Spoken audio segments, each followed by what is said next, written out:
Hello, welcome back. My name is Erica Van Eaton. Today, I am so excited to be back with you and talk to you about purpose and desire. I want to talk to you about creation energy, the reason why we're here, why you in particular matter, and how we are all connected.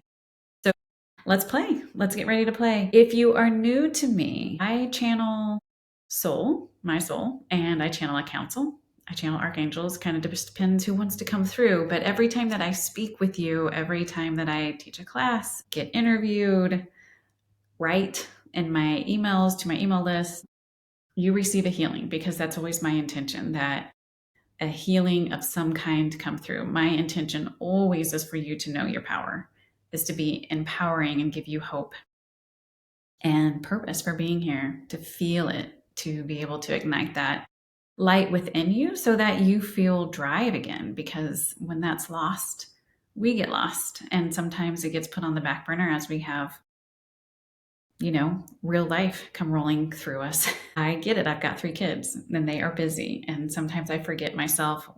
Sometimes I forget who I am and what I'm doing as I'm supporting their journeys. So let's play today. Let's find our purpose today. Let's feel that purpose, that connection to self and how we're all connected. And through understanding that connection to all that is, to all that we are, why it matters that you're here and why it is so important to me that you heal, that you find your inner connection, because when you heal, I heal, we all heal. So let's play. First, just come inward and take a breath with me. And if you don't want to receive the healing energies that want to roll through me to be shared with you, just say no thanks and you can just listen. But if you do want to receive today, just be open and say yes from your heart space. And if you feel like sharing this with others, then I invite you to like, subscribe, and share this with anyone who you feel could use a little upliftment. All right. There are a lot of archangels with us today. Archangel Gabriel is coming in nice and hot. And they're really androgynous, but she's coming in more in a feminine, nurturing structure with a lot of things that are going on within the earth. We could all use a little bit more nurturing energy. And that's the vibe that she's rolling through us today, with us today. So if you close your eyes and you see a really bright light, that she comes in very bright and light colored with some people like see it as a slight yellowish hue. For me, it's like almost like this blinding light. Sometimes it like radiates through my heart or through my third eye, right in the middle of your forehead, or through the crown, but it's this really bright, pure light. And she's going to connect with your heart space today because she wants you to feel the truth of who you are. Now, I have a medical background, so I always intermix science with spirituality and metaphysics. And today's not going to be different, even though it's been a while. Remember, whether you believe in the Big Bang or God, source, universal energy, I don't really care. It's all the same thing. And at one point, all matter was connected. And we know through the entanglement theory that once matter has been connected, it is forever connected. So if something changes to this matter over here, that same change will be seen in the same matter across the world. It's a hologram. Everything's a hologram. So everything is within the whole. So imagine source being this huge ball of white light, pure white light, this masterful, huge ball of love. And source decided that it wants to experience self from many different angles and perspectives. And so it took pieces of itself like a big white cloud, and then it pulled out these little clouds and created souls. It created us, created our souls. Now, within each cloud that came from the big cloud, we'll call it the master cloud. Each cloud has all the information of the big cloud in it, but they are all carrying specific codes from the big cloud that they want to amplify.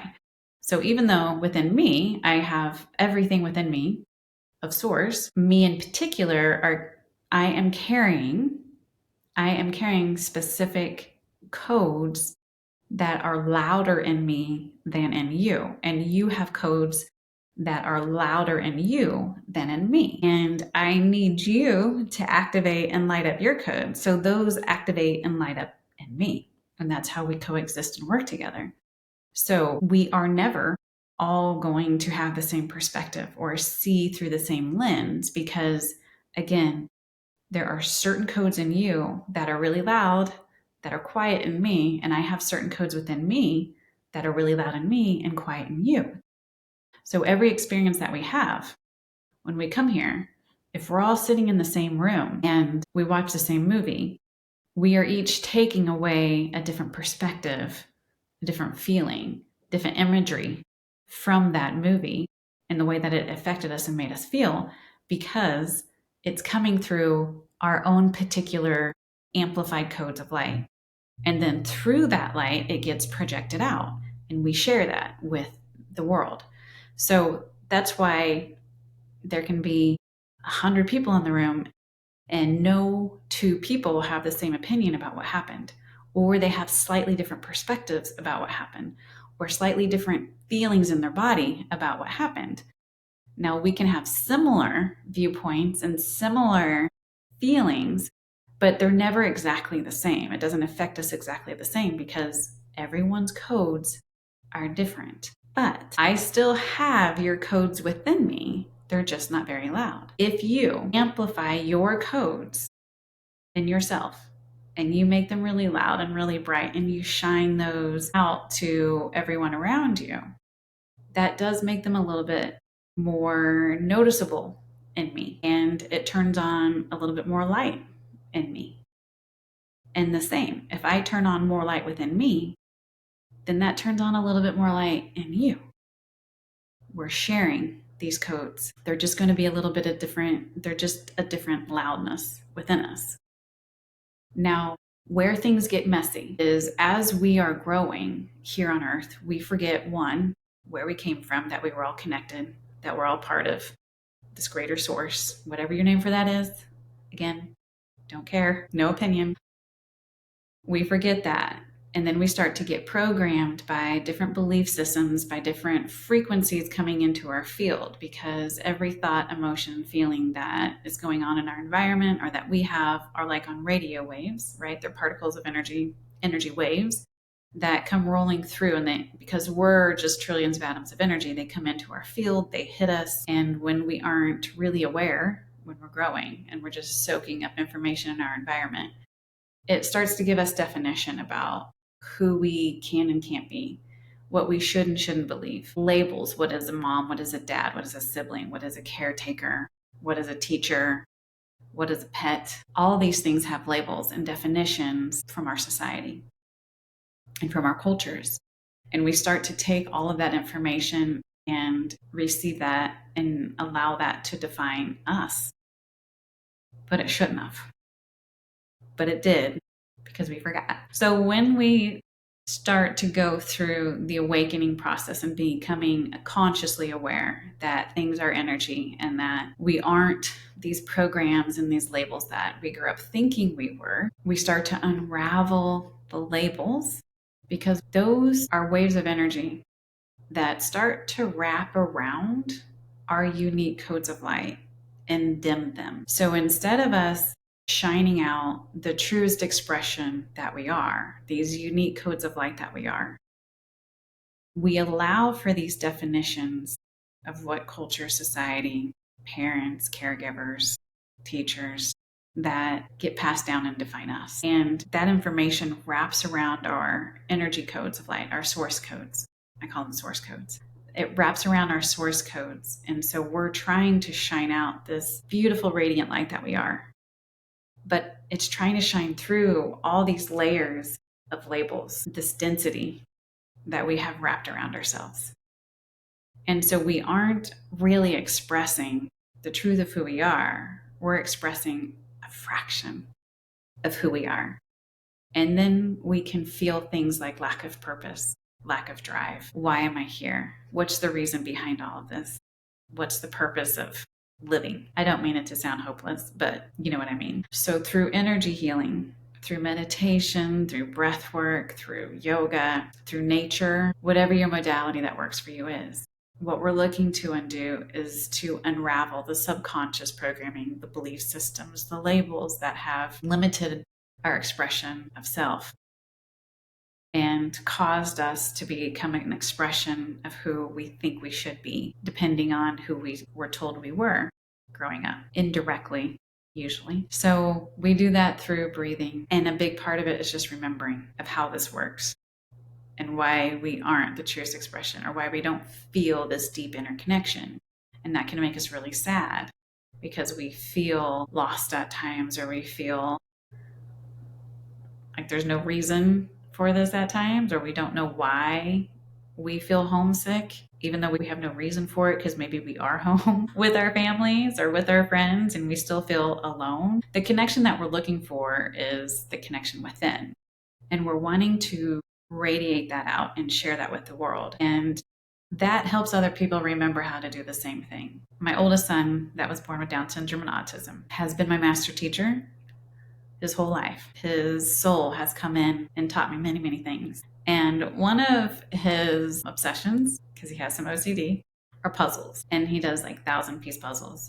And he can scan a puzzle and 1,000-piece puzzle, flip it over, and if there's one piece in there that shouldn't be, he can pluck it out of that 1,000 and move it.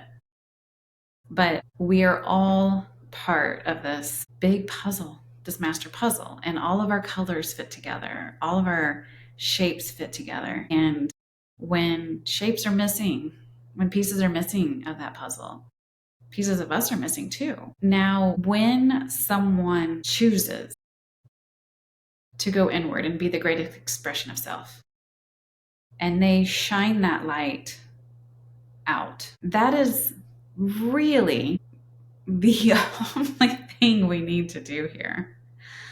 That is your greatest purpose, is to remember the truth of who you are and allow yourself to radiate that and share that with the world. Now, if someone's not doing that, because there's obviously billions of people that are not doing that on the planet, it doesn't mean that we can't experience wholeness within ourselves. Because remember that we have access to all that cloud that came from source. We have access to all within us. It's just a whole lot more fun when we share that and when we help each other activate faster. So I can hear some thoughts coming in of, what about people that are really clouded over with density, really stuck? Do they bring us down? And the answer to that is only if you allow them to. Only if you allow them to. When we donate blood, we are giving our DNA, our blood, that has been embedded with our source codes, our soul light into it. We are donating that to someone else and allowing them to integrate a part of us into their body. We do that from a place of love, from a place of giving. If you're a poor college kid and need some extra beer money, you donate plasma. Friends that did that. But you're giving a piece of yourself to this other being, to this other soul. Now, let's say that soul goes off and they become an addict, or they're going through a really hard time. Do the changes that they're going through, or the medications that they take, affect your physicality here? And that's a little bit complicated. It doesn't affect you as much as if you took some medication and you changed your chemical profile. That will have a greater effect on them. There are so many documented cases where someone has passed and been a donor, and they've donated a heart or a kidney or an organ, and the person who receives the donation will begin to have memories sometimes of what this other person's life was like, or begin to have cravings of what this other person liked to eat, because the memory of who that person was, the information, the light, the wisdom of who that person was, is stored in the DNA, in the tissue, in the blood. So now that is in someone else. You are sharing your source energy codes with other people. But what they do with it doesn't affect you as much, because their blood, their DNA, their wisdom isn't injected into your body. So it's more like that. So we have to be responsible energetically, emotionally. Our thoughts matter because our thoughts affect each other. whether we process them or not process them. If we don't process emotions, we're storing all of those chemicals in our body and in our tissues, and that continues to radiate out from us. And that was the biggest lesson that my oldest son taught me, because people with differences, people with autism, Down syndrome, a variety of differences, they are incredibly sensitive to the information in the environment. They don't have the same filters that we have, and this is very on purpose. They're here to teach us a lot, and they hold a lot of light for us. But I had to heal before he would come fully into his body, because I carried a lot of insecurity and shame and just stuff. And even though I kept that compartmentalized and packed down as hard as I could, that information still radiated out from me, and it affected him. And he could feel that, and he could feel the dysfunction of how I was acting externally to what I was feeling internally. And it caused him confusion, and it made it difficult for him to be in his body. So I had to clean up my mess. Even though I wasn't trying to project that onto him, he could still feel it. And he could work with it a little bit as long as it was just him and I. But when we add other people into the room or put him in a school, when you've got 100 people doing that, 200 people doing that, he completely shut down because he didn't have a boundary to this. We worked through all of this. He showed me a method to come to a place of internal unity consciousness, which I wrote a book about. It'll be coming out in September. But we have to become responsible for self-healing so that we can shine and share the codes of light that we are with each other, so that we can activate each other in a positive way, because we're really good at triggering each other and not such a great way. So if we flip the switch and we decide to heal and we decide to go inward and shine the light that we are out, that's the greatest gift that we can give humanity and each other. And that is your purpose here. And then what you want to do when you start shining the light that you are out becomes a little bit more clear. There's so many ways that you can do it. There's a million different ways that you can uplift humanity, work with the earth. And you don't have to be a woo-woo healer like me. You can be a janitor at a school and just choose to shine the light that you are out with all the kids in the hallway, with how much love you put into the floor when you're cleaning it. It doesn't matter what you do. It just matters that you're doing it with care and with knowledge and with wisdom and with love in your heart, that you are here on purpose, and we need you. We need the true you, not the covered over version of you. I want the true light that you are, and I want you to shine that out. Whether you're having a good day or a bad day doesn't matter, as long as you're being true to yourself and you're allowing yourself to breathe through and be human and experience it all through your eyes, not through someone else's, but through yours. It's uplifting to humanity. It's uplifting to all of us. I'm off my soapbox now. Thank you. Thank you for being here on the planet. Thank you for choosing to unravel and share the light that you are with us, because it matters. And I genuinely love you. And I can say that because I know the truth of who you are. And I know that we are connected, and that I'm a part of you and you're a part of me. And please share this with anyone that's ready to hear the message, or you think wants to hear the message, or could just use a big hug from some archangels today. Thank you for being here. So much love and light.